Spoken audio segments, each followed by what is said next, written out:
अचल निवासाय नित्याय परमात्मने बलभद्र सुभद्राभ्यां जगन्नाथायते नमो जगन्नाथायते नमो। नमस्कार, मु प्रज्ञा राउत आपण मानक स्वागत करुछि न्यूज 7 निवेदित आपणकर प्रिय कार्यक्रम कथामृत को।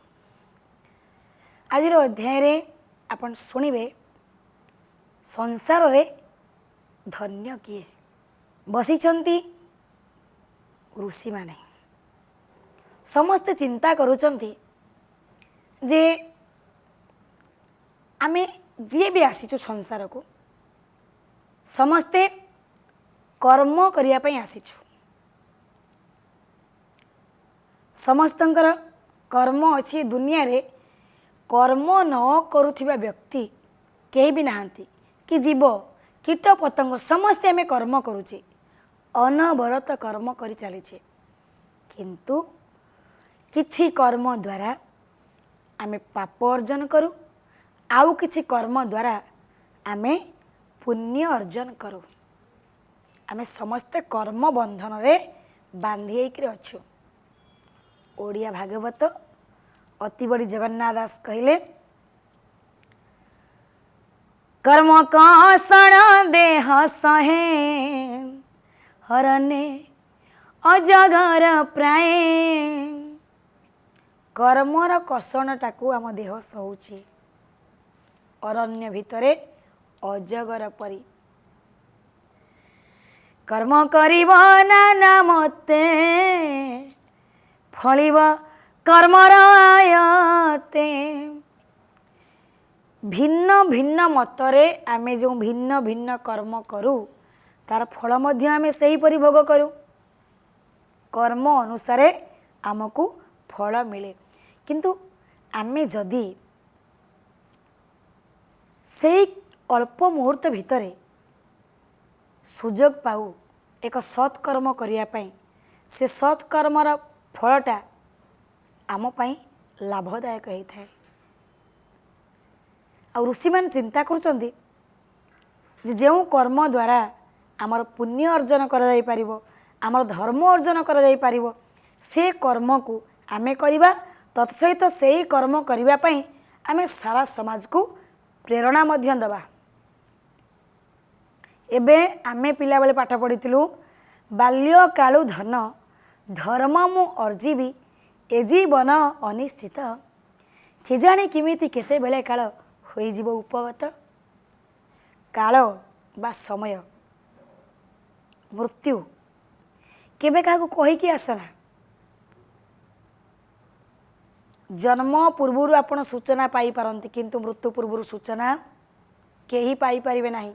महत लोक माने कहती जन्म मरण बरसा कही नाही क्यों पुरुषा, कही थाई जो पुरुषा ता कथारे न थाई भरोसा। ये तीनटा कथा संसार केही कही परिबेनी, कारण समय ही बलवान। समय केतेबेले काहाकू जन्म दिए, केतेबेले काहाकू मृत्यु वरण कराए, से कथा से ही जानती। तेणु जन्म केतेबेले कहार हब, मृत्यु केतेबेले कहार हब, वर्षा केतेबेले हब, ये तीनटा कथा कहीं कहि परिबे नाही। आ जो माने भी कहिबे से कथार किसी वास्तवता नथिबो। हाँ केतेबेले ठीक हो जाई पारे, केतेबेले भूल हो जिवो। तेणु आमे समस्ते धर्म अर्जन करिया पई व्यग्र थाउ जे केतेबेले काल पळे आसीबो बा मृत्यु पळे आसीबो, आमे आउ धर्म करि परिबा नाही। तेणु आमे धर्म अर्जन करिबा। खाली कौन धर्म कि ना, बाल्य कालु धन धर्म मु अर्जीबी ए जीवन अनिश्चित।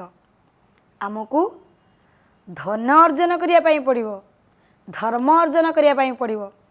काहेकि ना वर्ग होची संसार चारि, धर्म अर्थ काम मोक्ष। ए चारि वर्ग भितरु प्रथम पाहाच प्रथम पर्याय होची धर्म।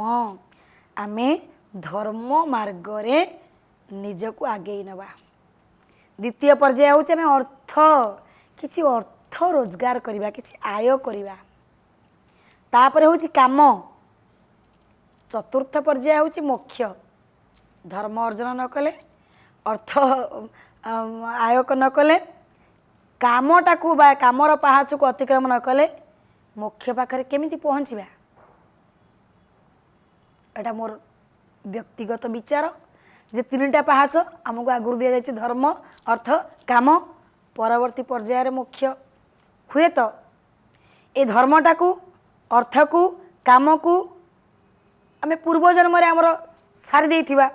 ତାପରେ ଏ ଜନ୍ମରେ ଆମେ ମୋକ୍ଷ ପଥକୁ ଅବଲମ୍ବନ କରିବା। ଯେଉଁମାନେ କାମ ଜାଣନ୍ତି ନାହିଁ, ଯେଉଁମାନଙ୍କ ପାଖରେ ଅର୍ଥ ନାହିଁ, ଏମିତି ବି ସାଧୁ ସନ୍ନ୍ୟାସୀ ଅଛନ୍ତି ଆମ ଉତ୍କଳ ଭୂମିରେ ବା ଆମ ଭାରତବର୍ଷରେ, ଯେଉଁମାନେ ଜନ୍ମରୁ ଯେତେବେଳେ ତାଙ୍କର ଜ୍ଞାନ ଆସେ, ତାଙ୍କର ବାପା ମା ତାଙ୍କୁ ଜନ୍ମରୁ ହିଁ ନିରାମିଷ ଭୋଜନ କରିଥାନ୍ତି। ତାଙ୍କର ଯେତେବେଳେ ଜ୍ଞାନ ଆସେ ସେମାନେ ସନ୍ନ୍ୟାସ ଅବଲମ୍ବନ କରିନିଅନ୍ତି। କୁଚ୍ଛ୍ର ସାଧକ ଯେଉଁମାନେ ଭିକ୍ଷାଟନ କରନ୍ତି, ସେ ବ୍ରହ୍ମଚାରୀ, କାମ ତାଙ୍କ ଭିତରେ ନାହିଁ, ଅର୍ଥ ବି ତାଙ୍କର ନାହିଁ। ଯେ ବାବାଜୀ ତାଙ୍କର ଅର୍ଥ କ'ଣ ଦରକାର? ଭିକ୍ଷାଟନ କରି ଖାଦ୍ୟ ଗ୍ରହଣ କରନ୍ତି।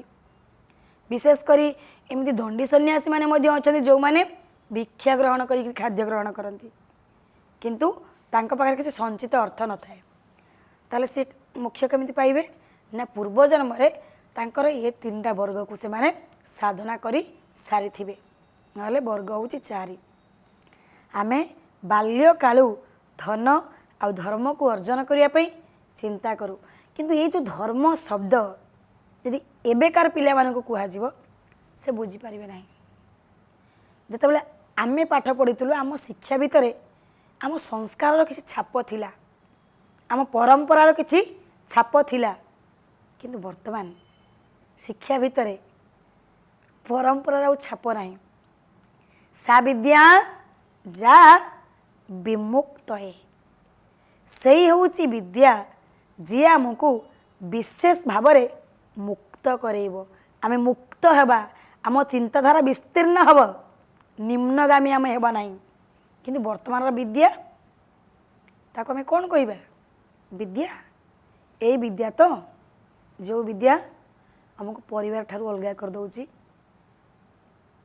ପରିବାର ଠାରୁ ଅଲଗା ମାନେ ଜଣେ ବିଦେଶରେ ଚାକିରି କଲେ, ସିଏ ଅଲଗା ହେଲେନି, ମାନସିକ ଭାବରେ ଯେଉଁମାନେ ଅଲଗା ହେଇଗଲେ, କର୍ମବନ୍ଧନରେ ବାନ୍ଧି ହେଇଛନ୍ତି ତ ସମୟ ସୁବିଧା ପାଇଲେ ପରିବାର ସହିତ ଯୋଗାଯୋଗ କରିବେ। ଯେଉଁ ବିଦ୍ୟା ଆମ ଭିତରୁ ସତ୍ୟଟାକୁ ଦୂରେଇ ଦେଉଛି, ଯେଉଁ ବିଦ୍ୟା ଆମ ଭିତରେ ନିଷ୍ଠୁରତା ଭରି ଦେଉଛି, ଆମେ ଅର୍ଥ ପିପାସୁ ହେଇଯାଉଛେ, ଆମେ ସ୍ୱାର୍ଥବାଦୀ ହେଇଯାଉଛେ, ସେ ବିଦ୍ୟା କ'ଣ କରୁଛି? ଆମକୁ ମୁକ୍ତ କରୁଛି ନା ଆମକୁ ଭୌତିକ ବନ୍ଧନରେ ବେଶୀ ବେଶୀ ଯୁକ୍ତ କରାଉଛି? ତାହେଲେ ଆପଣ ବିଚାର କରନ୍ତୁ, ସେ ବିଦ୍ୟା ନା ଅବିଦ୍ୟା? ସା ବିଦ୍ୟା ଯା ବିମୁକ୍ତ, ଯିଏ ଆମକୁ ମୁକ୍ତ କରେଇବ, ଯିଏ ଆମକୁ ଭୌତିକତାର ଯୁକ୍ତ କରେଇବ, ସେ ବିଦ୍ୟା ନୁହଁ। ବିବେକାନନ୍ଦ କହିଲେ knowledge is the fullest manifestation of heart and soul. ହୃଦୟ ଏବଂ ଆତ୍ମାର ପୂର୍ଣ୍ଣ ବିକାଶ ହେଉଛି ବିଦ୍ୟା ବା ଜ୍ଞାନ। ତେଣୁ ସେଇ ହେଉଛି ବିଦ୍ୟା ଯାହା ଆମକୁ ଈଶ୍ୱର ଅଭିମୁଖୀ କରାଏ, ଆମକୁ ନିମ୍ନଗାମୀ କରାଏନି। ବିଦ୍ୟା ଆମକୁ ଊର୍ଦ୍ଧ୍ୱଗାମୀ କରାଏ। ତେଣୁ ଆମେ ବାଲ୍ୟକାଳୁ ପାଠ ପଢ଼ିଥିଲୁ ଯେ ଆମେ ଧର୍ମ ଅର୍ଜନ କରିବୁ, ଧନ ଅର୍ଜନ କରିବା ସାଙ୍ଗରେ ଧର୍ମ ଶବ୍ଦଟା ବି ଯୋଡ଼ା ହେଇଥିଲା। ଏକା ସାଙ୍ଗରେ ଆମେ ଧନ ଅର୍ଜନ କରିବୁ ଆଉ ଧର୍ମ ଅର୍ଜନ କରିବୁ। କିନ୍ତୁ ବର୍ତ୍ତମାନ ବିଦ୍ୟାରେ ଇଏ ଧର୍ମ ଶବ୍ଦଟାକୁ ଉଠେଇ ନିଆଯାଇଛି। ବାଲ୍ୟକାଳ ଆମକୁ ଶିକ୍ଷା ଦିଆଯାଉଛି ଆମେ ଏମିତି ବିଦ୍ୟା, ଏମିତି ପାଠ ପଢ଼ିବା ଯେ ଆମକୁ ଭଲ ଚାକିରି ଖଣ୍ଡେ ମିଳିବ। ଆମେ ପାଠ ପଢ଼ିଲା ବେଳେ ଆମକୁ ପଢ଼ାଯାଉଥିଲା ଯେ ପାରିବାରିକ ଶୃଙ୍ଖଳା, ପରିବାରରେ କେମିତି ଶୃଙ୍ଖଳିତ ହେଇକରି ଚଳିବା, ଦେବ ବ୍ରାହ୍ମଣଙ୍କୁ ସେବା କରିବା, ଗୁରୁ ଗୁରୁଜନଙ୍କର ଆଶୀର୍ବାଦ ଭିକ୍ଷା କରିବା। କିନ୍ତୁ ଏବେକାର ସମୟରେ ସେ ବିଦ୍ୟା ଧୀରେ ଧୀରେ ଲୋପ ପାଇଯାଉଛି। ଅବିଦ୍ୟା ଆଡ଼କୁ ଆମେ ଗତି କରୁଛେ। ଶିକ୍ଷା ଅଛି କିନ୍ତୁ ଆମ ସଂସ୍କୃତି, ଆମ ସଂସ୍କାରର ଛାପ ଆଉ ଏ ଶିକ୍ଷାରେ ମିଳୁନି। ଧର୍ମ ଏକ ପତ ଗଢ଼ିଛନ୍ତି ବିଧି ପାରି ହେବା ପାଇଁ ସଂସାର ବାରିଧି। ଆମ ପୂର୍ବଜମାନେ କେତେ ମହାନ ଥିଲେ, ଆମକୁ ବି ଶିକ୍ଷା ଦେଉଥିଲେ ଯେ ଧର୍ମ ଗୋଟେ ପୋତ ଗୋଟେ ନାବ, ଏ ସଂସାର ବାରିଧିକୁ ପାରି ହେବା ପାଇଁ ଆମେ ଧର୍ମ ରୂପକ ନାବରେ ବସିଲେ ପାରି ହେଇପାରିବା। ଧର୍ମ ନ କଲେ ଆମେ ସଂସାରରୁ ପାରି ହେଇପାରିବା ନାହିଁ। ତ ଋଷିମାନେ ଚିନ୍ତା କରୁଛନ୍ତି ସହଜ କର୍ମରେ ବା ଅତି ସହଜରେ ପୁଣ୍ୟ ଆଉ ଧର୍ମ କେତେବେଳେ କେଉଁମାନେ ଅର୍ଜନ କରିପାରନ୍ତି, ସେ ଶୁଭ ସମୟ କ'ଣ, ଆଉ ସେ ବ୍ୟକ୍ତି କିଏ ଯେ କମ୍ ସମୟରେ ଧର୍ମ ଅର୍ଜନ କରିପାରିବ। ଭର୍ତ୍ତୃହରି ସୁନ୍ଦର ଶ୍ଲୋକଟେ ପ୍ରମାଣ କରିଛନ୍ତି ଯେ ଆପଣଙ୍କର ସାଥୀ ବାସ୍ତବରେ କିଏ। ଧନାନି ଭୂମୌ ପଶବଶ୍ଚ ଗୋଷ୍ଠେ ଭାର୍ଯ୍ୟା ଗୃହ ଦ୍ୱାରେ ନରେ ଶ୍ମଶାନେ ଦେହସ୍ଥିତାୟାଂ ପରଲୋକ ମାର୍ଗେ କର୍ମନୁଗଚ୍ଛତି ଜୀବ ଏକ। ଯେତେବେଳେ ଏ ପଞ୍ଚଭୂତର ପିଣ୍ଡରୁ ପ୍ରାଣ ଚାଲିଯିବ, ଆପଣ ଅନେକ ଧନ ରଖିଛନ୍ତି ସିନ୍ଦୁକରେ। ଧନାନି ଭୂମୌ, ଯେଉଁ ଧନ ଆପଣ ଏତେ ପରିଶ୍ରମ କରି ଜୀବନ ସାରା ଖଟି ଖଟି ପ୍ରତ୍ୟେକ ଦିନ ସନ୍ଧ୍ୟାରେ ରୋଜଗାର କରିକି ଆସିବେ, ପ୍ରତ୍ୟେକ ଦିନ ସନ୍ଧ୍ୟାରେ ପଛପଟରୁ ଘର କବାଟ ଦେଇଦେବେ। ଏମିତି ବି ଲୋକ ଅଛନ୍ତି ଟଙ୍କା ଉପରେ କାହାର ନଜର ପକାଇବାକୁ ଦିଅନ୍ତିନି, ଘର ପରିବାର ଲୋକଙ୍କର ବି ନୁହଁ, ଘର ପଛପଟରୁ ବନ୍ଦ କରିଦେଲେ, ବନ୍ଦ କରିଦେଲେ ଟଙ୍କାକୁ ଗଣିବେ, ଥରେ ନୁହଁ, ଦୁଇଥର ନୁହଁ, ତିନିଥର ନୁହଁ, 5 ଥର ଗଣିବେ, ତାଙ୍କୁ ଭାରି ଭଲ ଲାଗୁଥିବ। ସେ ଧନକୁ ସେ ସଞ୍ଚୟ କରିକି ରଖିଥିଲେ, ସିନ୍ଦୁକରେ ରଖିଥିଲେ। ମୃତ୍ୟୁ ପରେ କ'ଣ ହେବ? ଭୂମୌ, ସେଇ ଭୂମିରେ ପଡ଼ିକି ରହିବ ଜଡ଼ ହେଇକିରି। ଯେଉଁଠି ସେ ଯେଉଁ ସିନ୍ଦୁକରେ ରଖିଥିବେ ବା ଯେଉଁ ଗଡ଼ରେଜରେ ରଖିଥିବେ ସେ ସେଇଠି ହିଁ ପଡ଼ିକି ରହିବ। ପଶବଶ୍ଚ ଗୋଷ୍ଠେ, ଗୃହପାଳିତ ପଶୁ ଗୋଷ୍ଠରେ ରଖିଥିବେ। ସେ ଛେଳି ହଉ, ମେଣ୍ଢା ହଉ କି ଗୋରୁ ଗାଈ ହଉ, ଏମାନେ ସବୁ ରଖିଥିବେ କେଉଁଠି ନା ଗୁହାଳରେ। ଏ ଯେଉଁ ଛେଳି ମେଣ୍ଢା ଆମ ଉତ୍କଳୀୟମାନେ କେତେବେଳୁ ରଖିଲେଣି ନା ସିନ୍ଧୁ ସଭ୍ୟତା ସମୟରୁ। ସେତେବେଳେ ଆମ ଇତିହାସର ଗୋଟେ ଭଲ କଥା ଅଛି ଯେ ଶିବଙ୍କର ଗୋଟେ ନାମ ହେଉଛି ପଶୁପତି। ଦ୍ରାବିଡ଼ମାନେ ଶିବଙ୍କୁ ପଶୁପତି ବୋଲି ଉପାସନା କରୁଥିଲେ। ଏ ଯେଉଁ ପଶୁପତି ଶବ୍ଦ ଶିବଙ୍କର, ତା ହେଉଛି ଦ୍ରାବିଡ଼ମାନଙ୍କର ଶବ୍ଦ। ସିନ୍ଧୁ ଉପତ୍ୟକାବାସୀ ସେତେବେଳେ ତାଙ୍କର ଗୋ ସମ୍ପଦକୁ, ପଶୁ ସମ୍ପଦକୁ ବୃଦ୍ଧି କରିବା ପାଇଁ ଶିବଙ୍କୁ ପୂଜା କରୁଥିଲେ। ଆଉ ଶିବଙ୍କୁ ପୂଜା କଲା ପରେ ତାଙ୍କର ପଶୁ ସମ୍ପଦ ବୃଦ୍ଧି ହେଉଥିଲା। ଆଉ ଯେଉଁଥିପାଇଁ ସେ ଶିବଙ୍କର ଗୋଟେ ନୂଆ ନାଁ ରଖିଥିଲେ ପଶୁପତି। ଗୃହପାଳିତ ପଶୁକୁ କେଉଁ ଆଦିମ କାଳରୁ ରଖନ୍ତି ପରିବାର ଭିତରେ। ତେଣୁ ଯିଏ ଗୃହପାଳିତ ପଶୁ ରଖିଥିଲେ, ମୃତ୍ୟୁ ହୋଇଗଲା ତାଙ୍କର, ସେ ପଶୁମାନେ କେଉଁଠି ରହିବେ ନା ପଶବଶ୍ଚ ଗୋଷ୍ଠେ, ଗୋଷ୍ଠରେ ରହିବେ। ଭାର୍ଯ୍ୟା ଗୃହ ଦ୍ୱାରେ, ନାରୀ ଏରୁଣି ଦେଇକି ଯାଇପାରିବନି। ସେ ସମୟରୁ ଆଜ୍ଞା ସାହିତ୍ୟ ସମାଜର ଗୋଟେ ପ୍ରତିଫଳନ ରୂପ। ଯେତେବେଳେ ସାହିତ୍ୟ ଲେଖା ହୁଏ ବା କାବ୍ୟ ଲେଖା ହୁଏ, ସେ ସମୟର ବା ସେତେବେଳେ ସମାଜର ପରିସ୍ଥିତିକୁ ଲକ୍ଷ୍ୟ କରିକିରି ସାହିତ୍ୟିକମାନେ ସାହିତ୍ୟ ରଚନା କରନ୍ତି। ବ୍ରହ୍ମା ମହିଷାସୁରକୁ ବର ଦେଲେ ଗୋଟେ ନାରୀର ଜନନେନ୍ଦ୍ରିୟକୁ ଦେଖିକି ତ ମୃତ୍ୟୁବରଣ କରିବ। ଏମିତିଆ ବର କାହିଁକି ବ୍ରହ୍ମା ଦେଲେ? ଆଉ କ'ଣ କିଛି ନଥିଲା? ଆବହମାନ କାଳରୁ ପୁରୁଷମାନେ ନାରୀର ସ୍ୱାଭିମାନକୁ ସହି ନାହାନ୍ତି। ଆଉ ଯେତେ ନାରୀ ସଶକ୍ତିକରଣ ଆପଣ ଯେତେ ଚିଲେଇ ଚିଲେଇ ଚିଲେଇ ଚିଲେଇ ପ୍ରଚାର କଲେ ମଧ୍ୟ ଆଗାମୀ 1000 ବର୍ଷ ପର୍ଯ୍ୟନ୍ତ ତାକୁ ଆପଣ ଗ୍ରହଣ କରିପାରିବେନି। ଏବେ ଆପଣ ଗ୍ରହଣ କରୁଛନ୍ତି ନାରୀ ସଶକ୍ତିକରଣ, ନାରୀକୁ ସମ୍ମାନ ଦିଅ। ତାହା ହେଉଥାନ୍ତା 3 ବର୍ଷର ଶିଶୁକୁ ଗଣଦୁଷ୍କର୍ମ କରାଯାଉଥାନ୍ତା। ଓଡ଼ିଆ ଭାଗବତରେ अति बड़ी जगन्नाथ दास गोटे सुंदर पद लिखिं मनुष्य देह दिव्य ज्ञान देखी संतोष भगवान मनीष भितर गोटे दिव्य ज्ञान देखिकी भगवान संतोष हो गले मनीष भितर दिव्य ज्ञान अच्छी यदि मनीष भितर दिव्य ज्ञान अच्छी मनीष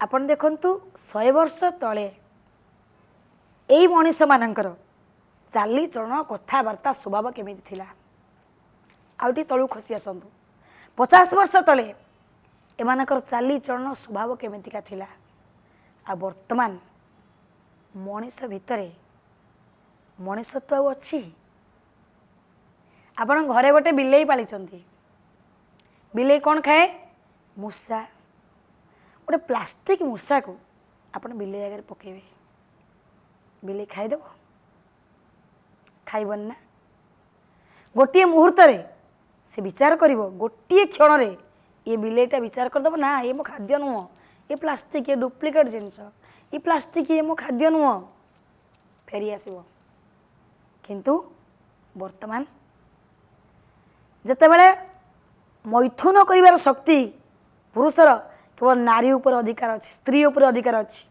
तबे तो अन्य क्या अधिकार ना तो जदि प्लास्टिक मूषाटा को बिलेई गोटे मुहूर्त विचार कर दौची मनीष विचार कर पारुनी कहीं गोटे शब्द एबेकार समय शुणा मिलूँ अरे सी लोक कथा कहीं कहूँ सी मनीष अवस्था ना रे सी अमनीष हो जाइए अमनीष बोले गोटे शब्द आपड़ शुणुंट कि केबे शुणी अरे से पशुटा कथा कहीं कहूँ से बाघटा कहीं कथा कहीं कहूँ से बाघ आ पशु ही नहीं रे सी अपशु हो जाइए एक कथा केबे आपड़ शुणी शुणी ना आपड़ विचार करूँ एबेकार समय मनीष भीतर आपड़ देखुं कुकुरटे केमिति मालिक को बचाइवाई नाग सापर चोट खाई मरी जाउछि किंतु एही समय रे माँ खाइबा को विलंब देबा को विलंब करू करू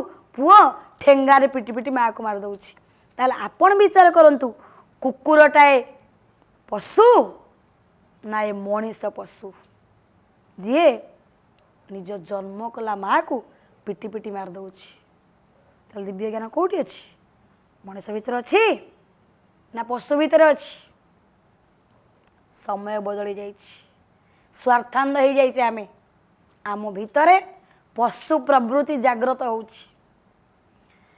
परमात्मा आमको केते सुंदर भाव गढ़ी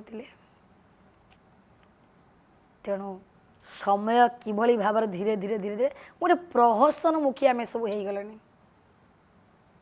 आउ गोटे स्वच्छ भाव आम भितर आउना होनी हाथीर जमती खाइबा दांत गोटे देखा दांत गोटे प्रायतः अनेक लोकंकर यही स्वभाव हो गलानी खाइबा दांत गोटे देखा दांत गोटे गृहद्वारे नारी बा भारजिया गृहद्वारे भारजिया भतृहरि जो श्लोकटा को लिखी से नारी को बाहर कर दि जाऊ ना से स्वाधीनता नाला नारी को तेणु नारी घर एरुंडी डे बाहर को जापर ना सुता श्मशाने बा जनाहा श्मशाने आपणकर पुओ आपणकर बंधु आपणकर परिवार अड़ोसी पड़ोसी कुटुंब कांदी कांदी सांगे गोड़े जी कौ पर्यंत मशाणी मशाणी पर्यंत जीवे देह सीतायांग यही देह केते साबुन केते दामी दामी तेल केते खाइबा देहटा को मते आग फिट रखा पड़ो ना तेणु यही देह को सजैवाई केते पैसा आपण खर्च कर देह आपण सांगे जीव ना कौ जाए जीव देह सीतायांग चिता निया लगे पर्यंत देहटा आपणकर थिबो तापर देह रहिबनी सांगरे किए थिबो कर्मनुग गच्छति जीव एकम आपण जो कर्म करिसंती से कर्मर फल केवल आपण सांगरे रहिबो आउ किछि रहिबनी किंतु दर्शक बंधु यदि आपण देखुचंती ये पत्नी जाईपर ना आपणकर बंधु आत्मीय स्वजन कुटुंब एमाने जाईपर ना आपणकर धन जाईपर ना आपणकर गृहपालित पशु जाईपर ना एकमात्र कर्मर फल जीव ताले एबे ठारू कर्म को सुधारिबा दरकार। आमे कृष्ण द्वैपायन भगवान व्यासंग पाखक जीवा ऋषि माने यही चिंता नहीं व्यासंग पाखे पहुँचती। भगवान कृष्ण द्वैपायन व्यासदेव तर्पण करुचंती। ऋषि मैंने अपेक्षा कले रही जा बर्तमान गुरुजी तर्पण करुचंती। ए समय अन्य मनस्क करैबानी समस्ते बसी रहिले व्यास जानिले अंतर्दृष्टि रे सी दिव्य ज्ञान तांकर दिव्य चेता सी आखि खोलिकी से जहाँ तो देखती आखि बुझिकी भी देखिपारती से होती अंतर्दृष्टि देखिले आउ दिव्य ज्ञान रे जानिले जे ऋषि माने यही प्रसंग बुझा को मो पाखक आसी सी तर्पण करू करू कहीदेले धन्य धन्य कलिजुग धन्य धन्य कलिजुग धन्य धन्य कलिजुग। ऋषि मैंने आश्चर्य गले कलिजुग धन्य जो कलिजुगर तीन भाग होची पाप पुण्य बा धर्म गोटे पादरे ठिया हब से कलिजुग धन्य। पुणी व्यासदेव कहले धन्य धन्य शूद्र जाति धन्य धन्य शूद्र जाति धन्य धन्य शूद्र जाति। शूद्र जाति धन्य आमे ब्राह्मण वेद पाठ करुचु यज्ञ करुचु पूजा पाठ करुचु एक कथा न कहीकि व्यासदेव कौन कहले धन्य धन्य शूद्र जाति। अच्छा हौ धन्य धन्य नारी जाति धन्य धन्य नारी जाति धन्य धन्य नारी जाति। नारी धन्य नारी संसार धन्य। आसतु व्यासदेव तर्पण सरी जाऊ आमे तांको पचारिबा। तर्पण सरीगला व्यासदेव आसिक पहुँचले समस्ते मुंडिया मारले आज्ञा आमे गोटे कथा आपण पाखर बुझा आसीलु जे किंतु आपण तर्पण कला बेले जो कलिजुगर प्रशंसा कले शूद्र जाति को धन्य बोली कहले स्त्री जाति को धन्य बोली कहले या तात्पर्य टिके आमको बुझाई दियंतु तापरे आमे कौन बुझा आसचु प्रकाश करिवु। व्यासदेव कहले धन्य होची कलिजुग कहीं जते कृते दशाभिर्वशै तृतीयं हयनेन तथा द्वापरे तदमासेन तदन्ना प्राप्यते कलौ। कृतयुग कृतयुग कहले सत्य जुग आपण सत्य जुगरे 10 वर्ष पर्यंत पूजा करिकिरी बा तपस्या करिकिरी जो फल पाइबे तार परवर्ती जुग तृतीय जुगरे गोटे वर्षरे आपण सेतिकी फल पाइबे। दर्शक बंधु लक्ष्य दियंतु सत्य जुगरे 10 वर्ष पर्यंत तपस्या करी पुण्य करी आपण जेतिकी फल पाइथिबे तृतीय जुगरे गोटे वर्षरे पुण्य करी धर्म करी आपण सेतिकी फल पाइबे। द्वापर जुगरे आपण गोटे मासरे व्रत करी सेतिकी फल पाइबे। सत्य जुगरे 10 वर्ष जेतिकी पुण्य पाइबे सेई व्रत को तृतीय जुगरे गोटे वर्षरे सेतिकी फल पाइबे। तळु खसी आसन द्वापर द्वापर जुगरे सेई व्रत को आपण गोटे मासरे सेतिकी फल पाइबे। गोटे मासे व्रत कले आपण सेतिकी फल पाइबे। कली जुगरे गोटे दिन रे आपण सेतिकी फल लाभ करिवे। चिंता करंतु 10 वर्ष सत्य जुगरे सेतिकी फल पाइबे तृतीय रे 1 वर्ष द्वापर रे 1 मास कली जुगरे 1 दिन। तेणु कली जुगरे आपण गोटे दिन धर्म कले अनेक पुण्य फल पाइबे। सत्य जुग अपेक्षा केते गुण रे बेसी आपण चिंता करंतु। सेथि पई ଧନ୍ୟ ହେଉଛି କଳିଯୁଗ। ତାହେଲେ ଧନ୍ୟ ଶୂଦ୍ର ଜାତି।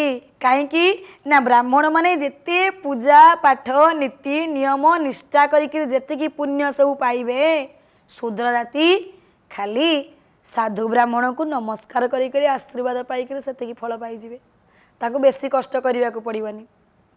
ଧନ୍ୟ ଧନ୍ୟ ସ୍ତ୍ରୀ ଜାତି। ଯେତିକି ପୁଣ୍ୟ ବ୍ରାହ୍ମଣ କରିଥିବେ, ବେଦଜ୍ଞ କରିଥିବେ, ତପସ୍ୱୀ କରିଥିବେ, ଖାଲି ନାରୀମାନେ ଟିକେ ଗୁରୁ ଗୁରୁଜନକୁ ସମ୍ମାନ ଦେଇକରି ସଦାଚାର କରିକିରି ସ୍ୱାମୀଙ୍କର ସେବା କରିକିରି ସେତିକି ପୁଣ୍ୟ ପାଇଯିବେ।